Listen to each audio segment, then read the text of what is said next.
everyone, it's Erika with ConsciousParents.org with this week's blog post. So today we're going to cover a very important topic, and that is picky eaters. Do you know of any of them? Maybe you have one, maybe you were one, maybe you see them all around you. But this is such a vast topic, I could probably do a 30-minute video on it, and I'm not going to right now. Maybe I'll do a part 1, part 2. But I want to talk about it from two perspectives. And the reason that this topic in particular is something really near and dear to my heart is because it's really a great example of the intersection of both of my areas of expertise. The first being clinical nutrition and natural healing, and the second being conscious parenting. So this is a great example of something that we can cover from both sides. I'm going to talk both about the health repercussions as well as the parenting approach to this. So first, let's talk about the health repercussions of picky eating. So first of all, obviously, like I have some people in my life whose children will literally eat only one of 3 things, and they pretty much eat the same thing at every meal. It's even to a point where if the family goes out to eat, like they'll go to another restaurant to like get the type of food that one child likes and bring it to the other restaurant they're eating. I mean, it's pretty invasive into the rhythm of the family. But when a child is a picky eater and they only eat a few different items all the time, a couple things happen. First, obviously there's the potential and probability, actually, to be honest, of nutritional deficiencies. And so when children are growing and they're active, their immune systems are building, their brains are developing, you want to make sure that they're getting a lot of nutrition across the board. And if they're only eating the same things all the time, you're going to definitely have nutritional deficiencies, because trust me, I've never met a picky eater that actually takes their vitamins because they never like the taste of them. I've never met a child that's been able to do that. So clearly you can't even cover the bases very well with vitamins when you have a picky eater.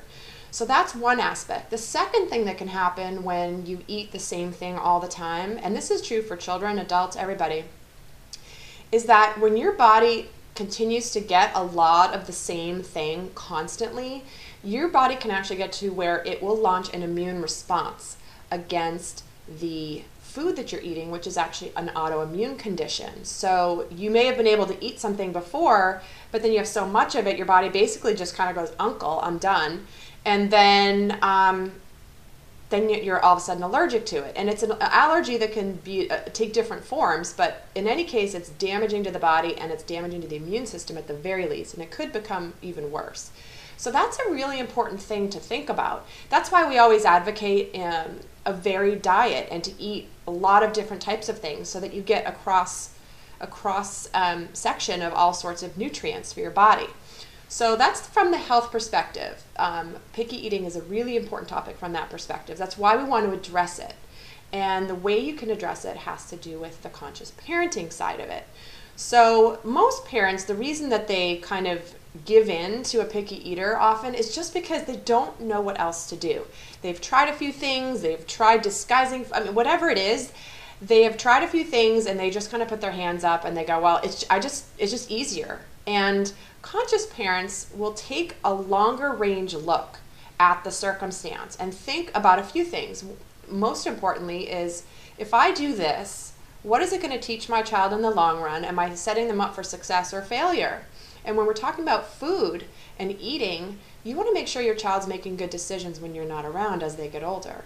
So again, most parents will default to just, I mean, I have friends and I have clients actually that were even complaining about, they're kind of like short order cooks. They're eating, you know, they cook different things for different members of the family just because it's easier. They're tired, they come home from work, they just want to get the family together and be done with it. And again, they just don't have an alternative. And I'm here to share that there is an alternative. I've even worked with some families through this particular issue with great success. It does take some time, it takes a little patience, but it's about shifting a lot of different things. So first off, why is this important from a conscious parenting perspective? First off is we are our children's guiders and they're their teachers. So if we are showing them that it's okay just to eat a few different foods, we're not modeling good behavior for them. They're thinking, oh, this is what it's supposed to be. I mean, their health is ultimately in our hands. Secondly, is there's another repercussion that comes from the standpoint of the development of a sense of self and an inner compass. So for example, when we talk about our child being able to make good choices, we don't want our kids to always look to us as the barometer or the decision maker of what's good or what's not good for them. What we want to do as conscious parents is raise our children to grow into understanding that it's their body, their decision. They have to learn how to work these things in the world when we're not around. So the earlier that we can start addressing this, the better. So what happens in a world where a child has too much choice, they actually get into a physiological response in the body which is based on fear and constriction. Now, you might be saying, like, what are you talking about? And again, this is why this could be a 30-minute video. But just for this purposes of today, just know that children need the parents to be the solid leader to establish the boundaries and for the parent to actually be in control in the grand scheme of things. It's not about being a dictator, but it's about taking the lead and showing our children that we have their best interests in heart. So when we as parents give in to a picky eater, and it has repercussions beyond just the nutritional. It has the repercussions from the standpoint of the child's feeling of safety.